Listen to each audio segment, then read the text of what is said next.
তোমার কত বছর পর বাচ্চা আসলো মা? 2.5 বছর পর। 2.5 বছর পর। ম্যাডামকে কি একবার দেখিয়েছো? হ্যাঁ, একবার দেখাচ্ছি। একবার দেখিয়ে বাচ্চা চলে এসছে? হ্যাঁ। আচ্ছা, আমার ফেসবুক দেখে এসেছিলে তুমি? হ্যাঁ, ফেসবুক থেকে এসেছি।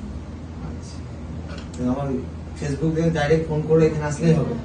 ফোন করে এসেছিলাম ডাইরেক্ট। ডাইরেক্ট কাউকে ধরার দরকার নেই, গ্রামে কোনো ডাক্তার ডাক্তার ধরে লাভ নেই, ডাইরেক্ট ফোন করো, চলে আসো। আমার ফেসবুকে সব বন্ধুরা আসতে পারবে? হ্যাঁ, পারবে অবশ্যই। এখানে কোনো 2 নম্বরই নাই। না। তো ম্যাডাম আপনি খুশি তো? অবশ্যই খুশি।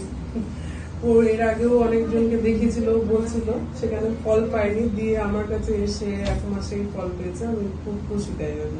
তাহলে ম্যাডাম বহরমপুর মুর্শিদাবাদে এক জায়গাতেই বসে, তাই তো? আচ্ছা, ঠিক আছে। তো ঠাকমা হবেন, আপনি খুশি তো? আচ্ছা, ঠিক আছে।